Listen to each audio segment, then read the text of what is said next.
Calvary స్వరము నీ కొరకే, కల్వరి స్వరము నీ కొరకే.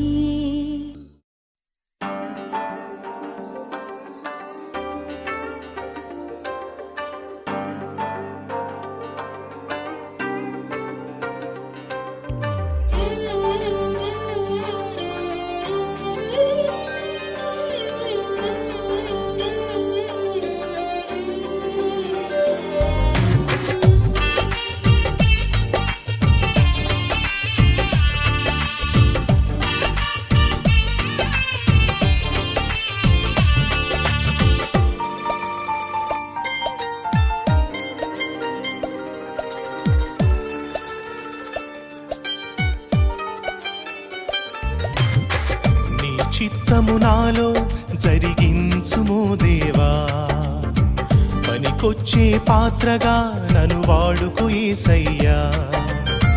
నీ చిత్తము నాలో జరిగించుమో దేవా, పనికొచ్చే పాత్రగా నన్ను వాడుకో యేసయ్యా. నీ కోసమేగా ఈ జీవితం,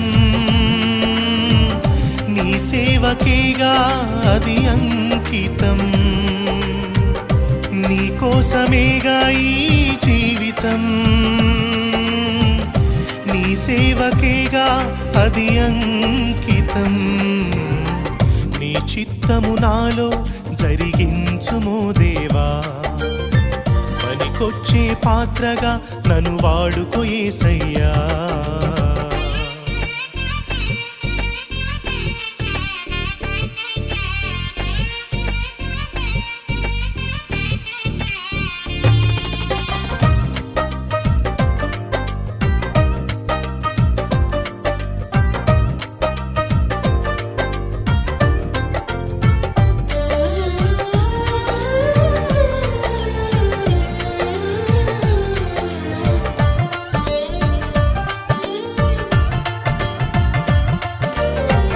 అబ్రహాము వలే లోకాన్ని విడిచి నిన్ను వెంబడించే జీవితం ఇవ్వయ్యా.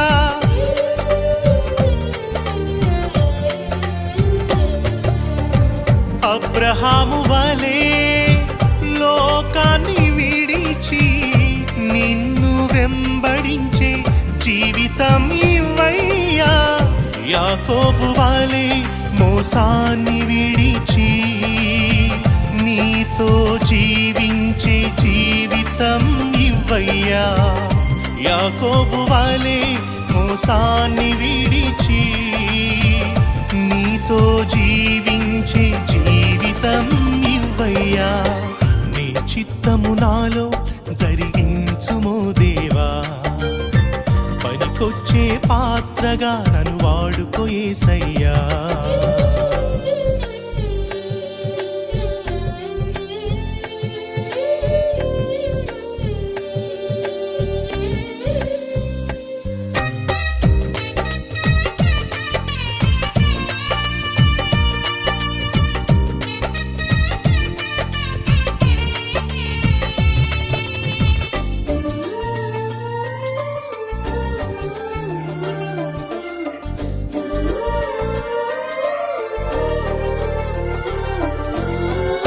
నయమాను వలే గర్వాన్ని విడిచి స్వస్థత నొందే బ్రతుకును ఇమ్మయ్యా.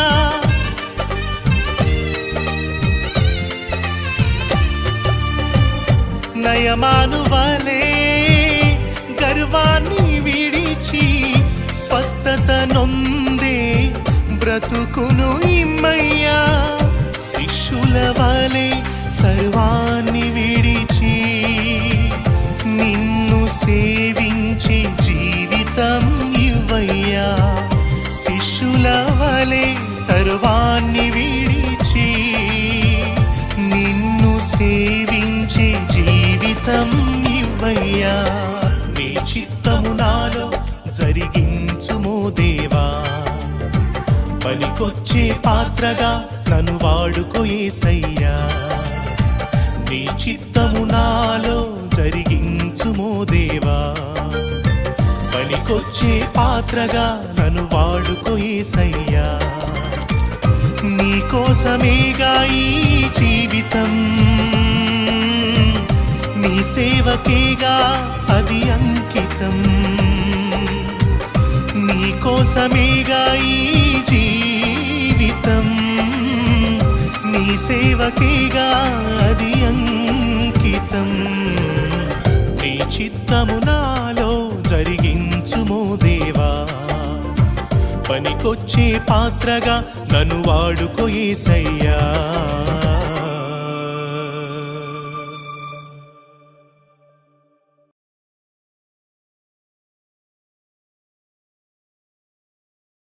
బెస్ట్ ఎగ్జాంపుల్ దావీదు.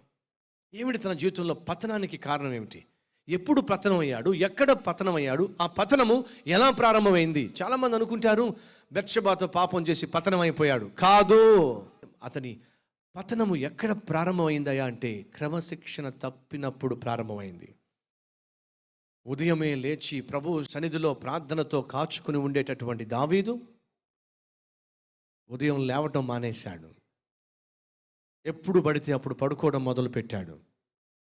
ఎలా పడితే అలా సమయపాలన లేకుండా జీవించడం మొదలుపెట్టాడు. ఉన్నారా మన మధ్య ఎవరైనా ఎప్పుడు పడితే అప్పుడు పడుకునేవాళ్ళు?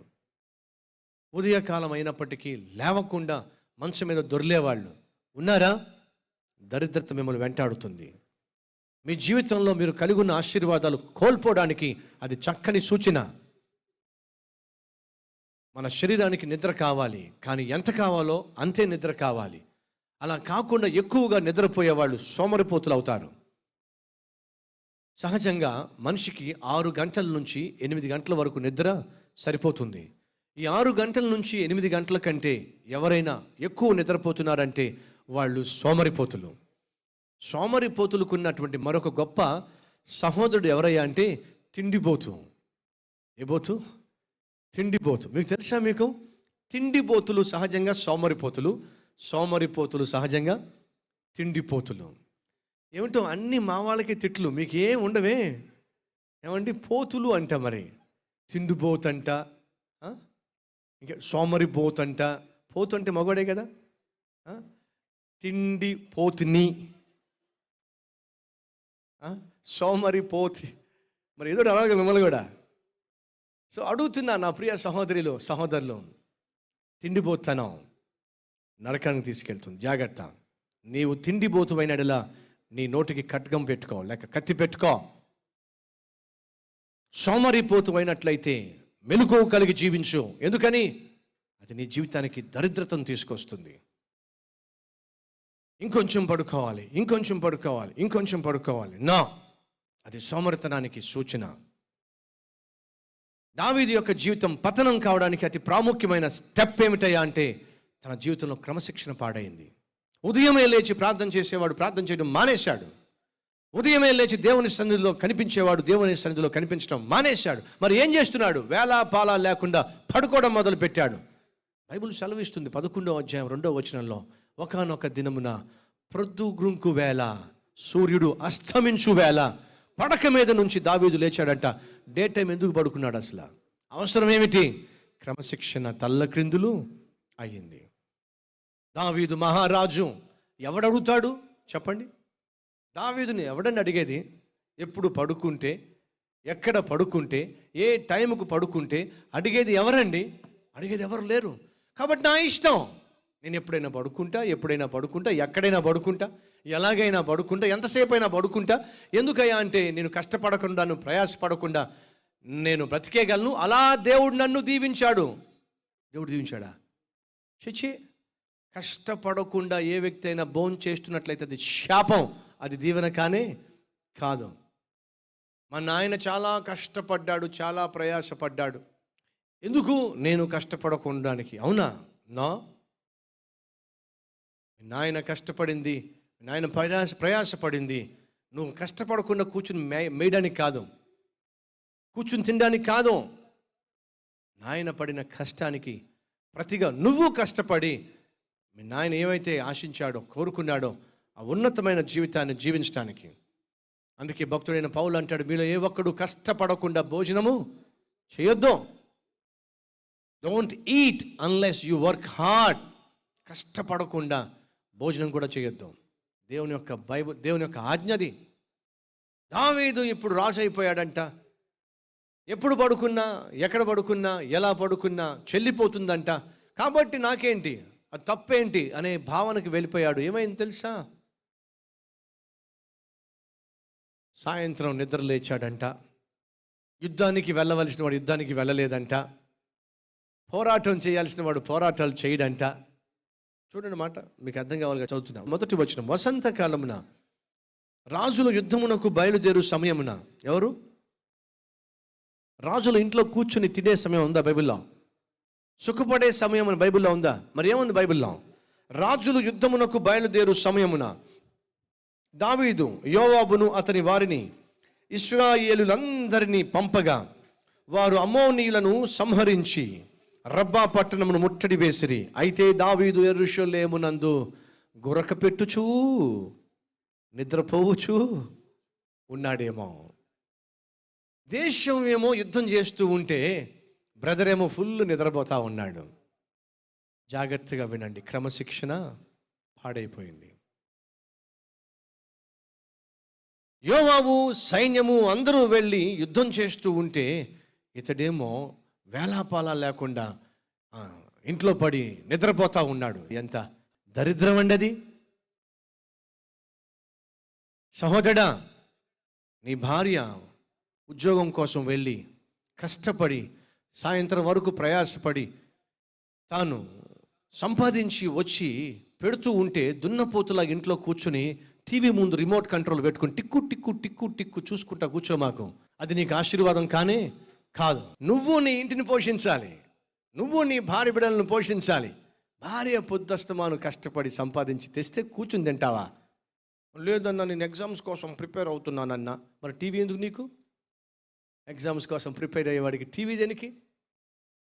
ఏ భర్త కూడా భార్య కష్టపడి సంపాదించి తీసుకొస్తా ఉంటే కూర్చొని మేయడానికి వీలు లేదో. తప్పక కష్టపడాలి, తప్పక ప్రయాసపడాలి. సహోదరిలో నీ భర్త కష్టపడి సంపాదించి ఇంటికి కావలసిన పోషణ తెచ్చి ఇస్తూ ఉంటే వేలాపాలా లేకుండా పడుకోవడం, ఒక లెక్క లేకుండా ఇష్టం వచ్చినట్టుగా డబ్బుల్ని ఖర్చు పెట్టడం, క్రమం లేకుండా ఇంటిని నడిపించటం, అది ఆశీర్వాదం కానీ కాదు. నీ భర్త కష్టపడుతుంది నిన్ను కూర్చోబెట్టి మేపడానికి కాదు. నీ భర్త ప్రయాసపడుతుంది నిన్ను సోమరిపోతును చేయడానికి కాదు. లేదు ఇంట్లో పని మనుషులను పెట్టి వాళ్ళ చేత మొత్తం అంతా చేయించడానికి కాదు. ప్రతి ఇల్లాలు తన కనీస ధర్మం ఏమిటో తెలుసుకొని జీవించాలి. అప్పుడే ఆ కుటుంబము వర్ధిల్లుతుంది. బైబిల్లో మనం చూస్తున్నాం, దావీదు యుద్ధం చేయాల్సిన సమయంలో యుద్ధం చేయటంలా. ఎందుకని? ఇప్పుడు నేను రాజున అయిపోయాను, యుద్ధాలు చేయాలంటారా?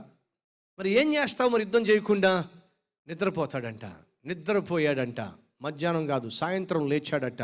నిద్ర లేచిన వెంటనే క్రమశిక్షణ తప్పిపోయిన తర్వాత నిద్ర లేచిన వెంటనే ఏం చేయాలో తెలియక అటు ఇటు చూస్తూ ఉంటే ఒక స్త్రీ స్నానం చేస్తూ కనిపించిందంట. ఎప్పుడైతే స్త్రీ స్నానం చేస్తూ కనిపించిందో దావీదు తన కంట్రోల్ తప్పాడు. ఆమెను పిలిపించాడు, ఆమెతో పాపం చేసేసాడు. పాపము చేసిన తర్వాత ఆమె గర్భము ధరించింది. వార్త కాస్త వచ్చేసింది, ఇప్పుడు నేను ప్రెగ్నెంట్ని.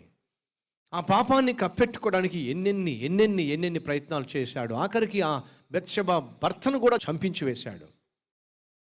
ఇలా ఇంచుమించు 8-9 నెలలు గడిచిపోయింది. తన తప్పును మాత్రం ఏమాత్రం ఒప్పుకోలేదు. పైపెచ్చు కప్పుకునే ప్రయత్నం చేశాడు. ఎవరు? దావీదే. ఎక్కడ మొదలైంది ఈ పతనము? క్రమశిక్షణ తప్పినప్పుడు మొదలైంది. అనుకోవద్దు క్రమశిక్షణ ఏముందండి, డిసిప్లిన్ ఏముందండి. దయచేసి గమనించండి. ఇక్కడేమో క్రమశిక్షణే ఓ అద్భుతాన్ని వారు కల్లారా చూడడానికి దేవుడు ఉపయోగించుకున్న ఆయుధము. అక్కడ క్రమశిక్షణ పాడైనప్పుడు ఓ అద్భుతమైన రాజు పతనం అయ్యాడు. ఒక వ్యక్తిని పతనం చేసేది క్రమశిక్షణ లేని జీవితం. ఒక వ్యక్తి జీవితంలో అద్భుతాలను చూపించేది క్రమశిక్షణ కలిగిన జీవితం. మన ప్రభువు క్రమశిక్షణ గలవాడు, మన ప్రభువు పద్ధతి గలవాడు, మన ప్రభువు క్రమశిక్షణను ప్రేమించేవాడు. క్రమశిక్షణను ప్రేమించే వారిని స్వీకరించి వారి జీవితాలు అద్భుతాలు చేసేవాడు. యుద్ధానికి వెళ్ళవలసిన దావీదు యుద్ధానికి వెళ్ళకుండా ఇంట్లో కూర్చుంటే దేవుడు చేసిన పని ఏంటో తెలుసా? నువ్వు యుద్ధాలకు వెళ్ళటం లేదు కదా, చూడైతే ఏం చేస్తాను. ఏం చేస్తావు? నీ ఇంటిలోకే యుద్ధం తెచ్చి పెడతాను. తెలుసా అండి, యుద్ధానికి వెళ్ళవలసిన దావీదు యుద్ధానికి వెళ్ళక పాపం చేసిన పాపానికి యుద్ధము తన ఇంటిలోనికే వచ్చేసింది. తన కుమారుడు తన కూడా పడ్డం మొదలుపెట్టాడు. కుమారుడే ఎదిరించటం మొదలుపెట్టాడు. కుమారుడే తనకు శత్రువుగా మారిపోయాడు. ఇంట్లో ఉన్న పరిస్థితులన్నీ తలకిందులైపోయినాయి. కారణము సోమరితనము, క్రమశిక్షణ లేనితనము. జీవితాంతము జీవించినంత కాలము దావీదు ఆనాడు క్రమశిక్షణను పాడు చేసుకుని చేసిన పాపం వల్ల నష్టాన్ని, కష్టాన్ని, అవమానాన్ని, వేదనను జీవించినంత కాలము అనుభవించాల్సి వచ్చింది. క్రమశిక్షణ అంత పని చేస్తుంది. జాగ్రత్త. కాబట్టి ప్రభు పేరట చెప్తున్నా, తల్లులు, తండ్రులు ఓ పద్ధతి కలిగి జీవించండి, ఓ క్రమశిక్షణ కలిగి జీవించండి. ఉదయం లేవటంలో ఓ క్రమశిక్షణ పెట్టుకుంటే బాగుంటుంది. పిల్లలకు అన్నం పెట్టే విషయంలో ఒక క్రమశిక్షణ, వాళ్ళని చదివించే విషయంలో క్రమశిక్షణ, ఇంటిని చక్కగా సర్దుకునే విషయంలో క్రమశిక్షణ, వండే విషయంలో క్రమశిక్షణ, వాళ్ళ వస్త్రాల విషయంలో క్రమశిక్షణ. నేను కోటేశ్వరుడి ఇంట్లో పుట్ల, ధనవంతుడి ఇంట్లో పుట్ల. మాది ఒక సాధారణమైన కుటుంబం. కానీ చిన్న వయసులో నా తల్లి అందరికీ సపరేట్ సోపులు పెట్టేది. పెద్ద పెద్ద సోపులే మేము వాడలా, పేదవాళ్ళ సోపే వాడేవాళ్ళం. లైఫ్ బాయ్ ఇంత పెద్దది తెలుసా మీకు? ఎర్రని సోపు తెలుసా? ఆ ఎర్రని సోపు ఎంత పెద్దది, ముక్కలు చేసేది. ముక్కలు చేసి ఆ ముక్కలు ఒక్కొక్క ముక్క ఒక్కొక్కడికి ఇచ్చేది. పెద్దోడికేమో ఒక ముక్క ఇచ్చి, ఇది నీ సోపు జాగ్రత్తగా పెట్టుకో. నాకేమో నా సోపు జాగ్రత్తగా పెట్టుకో. ఎవరి సోపు వాళ్ళే వాడాలి. పేదరికమే. టవల్స్ ఉండేవి, ప్రతి టవల్ మీద పేరు కుట్టేది. నా పేరు సతీష్ అయితే నా పేరు రాసి సతీష్ అని రాసి టవల్ పెట్టేది. ఎందుకని? ఎవరి టవలు వాళ్ళు వాడాలి. టర్కీ టవళ్ళు కాదు, మామూలు టవళ్ళు, 20 రూపాయలు 10 రూపాయలు ఉంటుంది చూసారా, అలాంటి టవలే. కానీ ఖచ్చితంగా ఎవరి టవలు వాళ్ళకు ఉండాలి, ఎవరి సోపు వాళ్ళు వాడాలి. పేద కుటుంబమే. సహోదరులు, సహోదరులు, ఈరోజు ఇంట్లో ఒకరికి దురదొస్తే అందరూ గోక్కుంటున్నారు. కారణం ఏంటి చెప్పండి? ఇంట్లో మొగుడికి కాస్త దురదనుకోండి, ఇంక ఇల్లు అందరూ గోక్కుంటున్నారు. కారణం ఏమిటి? ఎవడి టవలు ఎవడదో తెలియదు. అందరిది ఒకే టవలు, అందరిది ఒకే సోపు. క్రమశిక్షణ అనేది చాలా అవసరము. ఈరోజు ఈ మాటలు వింటున్న సహోదరి సహోదరులారా, జాగ్రత్తగా వినండి. ఆ క్రమశిక్షణ ఫెయిల్ అయినప్పుడే దావీదు జీవితం కూడా ఫెయిల్ అయిపోయింది. ఎంతగా ఫెయిల్ అయిపోయిందంటే జీవితాంతం దాని యొక్క మూల్యము చెల్లించాల్సి వచ్చింది. కాబట్టి క్రమమును ప్రేమిద్దాం, క్రమశిక్షణను ప్రేమిద్దాం. ఏ విషయాల్లో జాగ్రత్తలు వహించాలో ఏ విషయాల్లో జాగ్రత్తలు వహిద్దాం. అప్పుడే మన కుటుంబాల్లో దేవుడు అద్భుతాలు చేస్తాడు, మన ఉద్యోగాల్లో దేవుడు అద్భుతాలు చేస్తాడు. అడుగుతున్నా, ఏ ఉద్యోగికి ప్రమోషన్ వస్తుంది చెప్పండి? ఏ ఉద్యోగి అందరి మనల్ని పొందుకుంటాడో చెప్పండి? ఎవరైతే క్రమముగా సమయానికి వచ్చేవాడేగా. ఏమండి, నేను 3 సంవత్సరాలుగా చూస్తున్నానండి, ఒక్కరోజు కూడా ఆలస్యంగా రాలేదండి. ఈయన కాకపోతే ఇంకెవరండి ప్రమోషన్ పొందుకునేది? అవునా? 3 సంవత్సరాలుగా చూస్తున్నానండి, ఈ రోజు వరకు ఈ మనిషి టైంకి రాలేదండి. అవునా? అడుగుతున్నా మన కల్వరి టెంపుల్ బ్రదర్స్ సిస్టర్స్, మీ ఆఫీసులకు మీరు ఆలస్యంగా వెళ్ళకండి. అది దేవుని చిత్తము కానీ కాదు. మనం దేవుణ్ణి ప్రేమించే వాళ్ళం కనుక, క్రమశిక్షణ ప్రేమించే దేవుడు కనుక మనల్ని క్రమశిక్షణ కలిగి జీవించమంటున్నాడు కనుక, మీ ఆఫీసెస్కి, మీ కంపెనీలకు, మీ కాలేజెస్కి ఆలస్యంగా వెళ్ళడము దేవుని యొక్క చిత్తము కాదు. చీటికి మాటికి ఆబ్సెంట్లు పెట్టేయడం, బయటకు చూసుకుంటే మేఘం వర్షం పడిపోద్దేమో, తడిచిపోతా రొంప కదా, ఊరి వర్షం లేదు, పాడు లేదు. శీతాకాలం వర్షం ఏమిటి? ఆ రోజు డుమ్మా. ఏమయ్యా నువ్వు ఈరోజు రాలేదేమిటి? వద్దాం అనుకున్నానండి, కాకపోతే వర్షం పడద్దేమోనండి. వర్షానికి నాకు పడదు కదండి. ఆ వర్షం పడలేదు, వీడికి పడలేదు. ఏమైనా అర్థం ఉందా? చీటికి మాటికి లీవ్స్ పెట్టేయటం. బైబిల్లో ఒక చక్కని మాట ఉంది, నీతిమంతుడు నిశ్చయముగా తన కష్టార్జితాన్ని అనుభవిస్తాడు. నువ్వు కష్టపడకుండా మాత్రము ప్రతిఫలాన్ని చూడడము దేవుని యొక్క చిత్తము కానే కాదు. ఎప్పుడు చెప్తూ ఉంటా, మరలా చెప్తున్నా, కష్టపడి అనుభవించేది సుఖము, కష్టపడకుండా అనుభవించేది భోగము. భోగానికి కాదు దేవుడు మనల్ని పిలిచింది, సుఖకరమైన జీవితానికి దేవుడు మనల్ని పిలిచాడు. మనం సుఖపడాలి అంటే తప్పనిసరిగా కష్టపడాలి. నీతిమంతుడు కష్టపడితే దేవుడు ప్రతిఫలాన్ని ఇస్తాడు. సహోదరులు, సహోదరులు, ఉద్యోగంలో క్రమశిక్షణను పాటించండి, కుటుంబంలో క్రమశిక్షణను పాటించండి, ఆత్మీయ జీవితంలో క్రమశిక్షణను పాటించండి. మందిరానికి 12 గంటలు రావాల్సిన వాళ్ళు 12:30 రావడం, 1 గంటకు రావడం, అది క్రమశిక్షణ కానే కాదు. ఎలా ఉంది మన క్రమశిక్షణ? ప్రతి దినము ఉదయం లేచి ప్రార్థన చేయటం, అది మంచి అలవాటు. యేసుక్రీస్తు పెందల కడనే లేచి ఇంకనూ చీకటిగా ఉన్నప్పుడే అరణ్యములోనికి వెళ్ళి ఏకాంతముగా ప్రార్థన చేసెను. ఆయన అలవాటు ప్రకారము ఒలివ కొండకు వెళ్ళి రాత్రంతయు ప్రార్థనలో యేసు గడిపెను. యేసుకు ఒక అలవాటు ఉంది, ఒక పద్ధతి ఉంది. ఏమిటంటే సాయంత్రం అయ్యేసరికి తన తండ్రితో సమయం గడపటం. ఉదయము లేచేసరికి ముందుగా వెళ్ళి తన తండ్రితో మాట్లాడుకోవడం. ఇది ఒక పద్ధతి. క్రైస్తవులుగా మనకు ఒక పద్ధతి ఉండాలి. ఉదయమే లేచి వాక్యాన్ని చదవటం, ఉదయమే లేచి ప్రార్థన చేయటం, అదొక పద్ధతిగా మారాలి. సాయంత్రం పడుకోబోయే ముందు ప్రభుతో మాట్లాడుకొని మన హృదయాన్ని సరిచేసుకోవాల్సిన విషయాలు ఉన్నట్లయితే హృదయాన్ని సరిచేసుకొని ప్రశాంతంగా పడుకోవాలి. కానీ బయట నుంచి అడ్డమైన తిరుగులు తిరిగి మంచం మీద అడ్డంగా పడిపోయి అదే ఆత్మీయత అనుకుంటే ప్రయోజనం లేనే లేదు.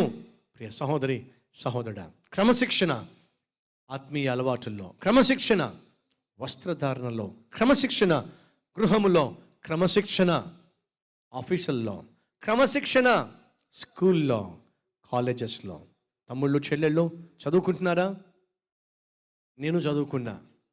నా కాలేజీలో ఆలస్యంగా వెళ్ళినటువంటి జ్ఞాపకం నాకు లేనే లేదు. ఆలస్యంగా వస్తే బహుగా పనిష్మెంట్ ఇచ్చేవాళ్ళు మా వాళ్ళు. ఒకరోజు క్రికెట్ అంటే నాకు మహా పిచ్చి. ఆ క్రికెట్ పిచ్చి కనుక ఒకరోజు టెస్ట్ మ్యాచ్ ఆడుతూ ఉంటే మన ఇండియా వాళ్ళు, కాలేజ్ చదువుకునే రోజుల్లో బాత్రూమ్ దగ్గర లాకర్స్ ఉంటే ఆ లాకర్స్ దగ్గర ఎవడో ఫ్రెండు ట్రాన్సిస్టర్ తెలుసుగా మీకు, చిన్న రేడియో, ఆ చిన్న రేడియో పెడితే అక్కడికి వెళ్ళి అటు ఇటు చూసి ఎవరు లేకపోతే ఆ బాత్రూమ్స్ దగ్గరికి వెళ్ళి ఒకే ఒక్క నిమిషం అండి అలా ఆన్ చేసి స్కోర్ ఎంతో విందాము అని వెళ్ళి అక్కడ పెట్టేసి గబగబా లోపలికి వెళ్ళి నా పని నేను చేసుకుంటున్నా. మా సార్ పిలిచాడు. ఏంటి సార్? వెళ్ళా. చదువుకో ఈ లెటర్ అన్నాడు. చదువుకున్నా. రాసుంది. పర్మిషన్ లేకుండా నువ్వు వెళ్ళి రేడియో వింటాం మేము చూసాం. నేను రాబోయే 10 రోజులు సస్పెండ్ చేస్తున్నాం. అంటిల్ ఫర్దర్ ఆర్డర్స్ ఇచ్చేంత వరకు నువ్వు కాలేజీలో అడుగు పెట్టడానికి వీల్లేదు. దేనికి? 1 నిమిషం. మీకు తెలుసా, నేను 4th ఇయర్ చదువుతున్నప్పుడు కాలేజీ బయట ఎక్కడ మళ్ళీ ఇప్పుడు సస్పెన్షన్ అంటే ఇంట్లో వెళ్ళి పడుకోవడానికి లేదు బ్రదర్స్. సస్పెండ్ అయ్యాం కాబట్టి ఇంట్లోనో హాస్టల్లో ఉండడానికి లేదు. సస్పెండ్ అయిన వాడు వచ్చి కాలేజీ గేట్ దగ్గర, ఎంట్రన్స్ దగ్గర చక్కగా వచ్చి ఇలా నిలబడాల్సిందే. ఎప్పటి నుంచి? మార్నింగ్ కాలేజీ స్టార్ట్ అయినప్పటి నుంచి సాయంత్రం కాలేజీ అయ్యేదాకా ఇలా నిలబడాల్సిందే. వచ్చేవాళ్ళు పోయేవాళ్ళు మన ఫేస్ను చూడాల్సిందే. 10 days suspended for listening to the commentary for 1 minute. 1 నిమిషం కామెంటరీ రేడియోలో విన్నందుకు 10 రోజులు పనిష్మెంట్. అది అయిపోయిన తర్వాత వాళ్ళు మళ్ళీ చెప్పారు, 10 రోజులు నువ్వు కాలేజీకి రాలేదు కదా, కాబట్టి నీకు మరో 10 రోజులు పనిష్మెంట్. మొత్తం కలిపి 20 రోజులు, 24 రోజులు, 6 నెలలు ఆదివారం నాకు సెలవు ఇవ్వాల. చచ్చినట్టుగా కాలేజీ రా అని చెప్పి అన్నారు. చచ్చినట్టు కాలేజీకి వెళ్ళా. అందుకే నేను ఇటువంటి క్రమశిక్షణ కలిగినటువంటి జీవితం నుంచి వచ్చా కాబట్టి, ఇటువంటి క్రమశిక్షణ కలిగినటువంటి కాలేజీలో చదువుకున్నాను కాబట్టి మన కల్వర్ టెంపుల్లో ఒక రూల్ పెట్టాం, ఆలస్యంగా వస్తే గేటు వేసేస్తామని చెప్పి. ఆలస్యంగా వచ్చిన వాళ్ళని లోపలికి రానివ్వకూడదు, గేట్ వేసి బయట నిలబెట్టండి. ఎందుకని? కాలేజీలో క్రమశిక్షణ ఉందండి. సినిమా థియేటర్లు వాళ్ళు తలుపులు వేసేస్తున్నారండి అరగంట అయిన తర్వాత. దేవుని మందిరానికి అంత నిర్లక్ష్యమా? దేవుడు అంటే, దేవుని మందిరం అంటే అంత నిర్లక్ష్యమా? దేవుడు అంటే లెక్కలేని వాళ్ళు, మందిరం అంటే లెక్కలేని వాళ్ళు, సమయ పాలన పాటించని వాళ్ళు ఎలా క్రైస్తవులు అవుతారు? కాబట్టి మన కల్వరి టెంపుల్లో ఆరాధన మొదలైన అరగంటకే తలుపులు వేయడం మనం మొదలుపెట్టాం. సహోదరులు, మన ప్రభువు ఎవరి జీవితంలోనైనా అద్భుతం చేయాలంటే ఆ వ్యక్తిని తొంగి చూస్తాడు. వారు క్రమముగా జీవిస్తున్నారా లేక అక్రమముగా జీవిస్తున్నారా? అక్రమముగా జీవిస్తున్నట్లయితే నీ జీవితంలో ఆశ్చర్యకారాన్ని నువ్వు పోగొట్టుకుంటావు. క్రమముగా జీవిస్తున్నట్లయితే అద్భుతాన్ని, ఆశ్చర్య కార్యాన్ని, ఆ రోజు నీకున్న అవసరానికి కావలసిన అద్భుతాన్ని నువ్వు కళ్ళారా చూస్తావు. మహాపరిశుద్ధుడివైన ప్రేమ కలిగిన తండ్రి, తృప్తి కలిగిన జీవితము నీ ఆత్మానుసారమైంది, క్రమమైన జీవితము వాక్యానుసారమైంది. ఈరోజు ఎందరైతే తమ హస్తాలు నీకు చూపిస్తూ ప్రార్థనలో ఏకీభవిస్తున్నారో వారందరినీ కూడా మీ చేతికి అప్పగిస్తున్నా. తృప్తిగా మేము జీవించాలి. అప్పుడే కదా మా జీవితంలో సంతోషం మిగులుతుంది, ఆనందం మిగులుతుంది. నాయన, తృప్తి లేని జీవితం వల్లే ఈరోజు దిక్కుమాలిన స్థితిలో వాళ్ళు జీవిస్తున్నారు. కలిగి ఉన్నదాన్ని బట్టి, పొందుకున్న దాన్ని బట్టి ఆయన తృప్తిగా, ప్రశాంతంగా జీవించే మనసు ప్రతి ఒక్కరికి దయచేయాల్సిందిగా కోరుతున్నా. క్రమశిక్షణ లేకపోతే ఎంత ప్రమాదమో దావీదు యొక్క జీవితం ద్వారా మేము తెలుసుకున్నాం. అయ్యా, మా అందరికీ క్రమశిక్షణ నేర్పించండి. ఆత్మీయతలో క్రమశిక్షణ, మా ప్రార్థనా జీవితంలో క్రమశిక్షణ, వాక్యం ధ్యానించే విషయంలో క్రమశిక్షణ, చదువులో క్రమశిక్షణ, ఉద్యోగంలో క్రమశిక్షణ, అన్ని విషయాల్లో క్రమశిక్షణ నువ్వు కోరుకుంటున్నావు. అలా ఎవరైతే క్రమశిక్షణ కలిగి ఉంటారో వారి జీవితాల్లో అద్భుతాలు చూస్తారు. అతి అద్భుతం ప్రతి ఒక్కరు మా మందిరంలో చవిచూచులాగున క్రమశిక్షణతో కూడిన జీవితం దయచేయమని యేసు నామములో వేడుకుంటున్నాం తండ్రి, ఆమేన్.